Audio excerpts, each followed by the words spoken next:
pas comparu, bien évidemment.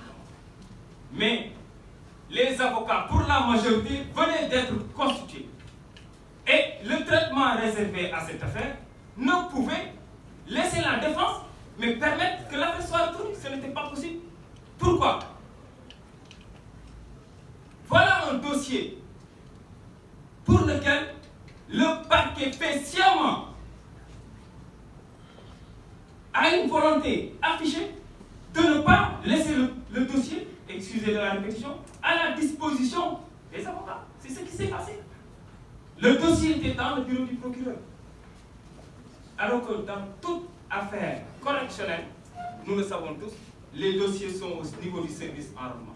Il nous est loisible d'y aller, non pas seulement d'en prendre connaissance, mais de photocopier même les éléments. Pour le dossier du président Ousmane Sonko, introuvable. Il a fallu que les avocats se battent, notamment M. Babacar Ndiaye, faire des courriers pour en demander une copie. Donc, dans ces conditions, le dossier ne pouvait pas être retenu le 16 février. Et il a fallu que le bâtonnier intervienne pour que le président ait renvoyé cette affaire à la date du 16 mars. Je n'ai pas besoin de revenir sur ce qui s'est passé le 16 mars.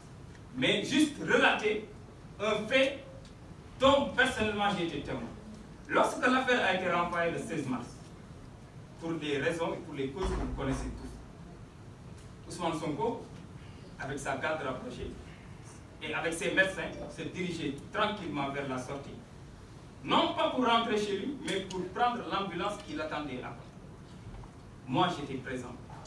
Les gendarmes ont entravé son passage en lui disant que vous ne pouvez pas sortir sans autorisation du tribunal. C'est incroyable.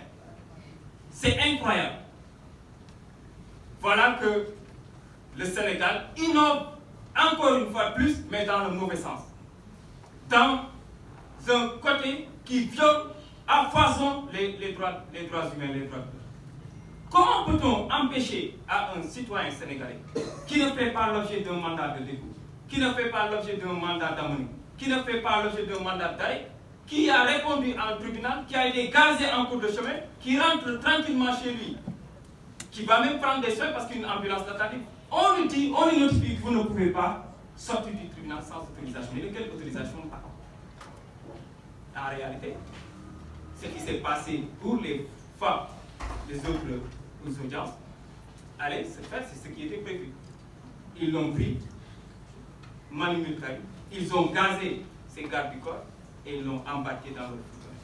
Donc je vous dis, si véritablement les autorités n'étaient mues que par cette volonté de ne pas créer un trouble à l'ordre public, de l'amener tranquillement chez lui, ils ne l'auraient pas empêché de prendre l'ambulance. Parce que quel moyen de transport est beaucoup plus discret qu'une ambulance? Il faut qu'on soit sérieux.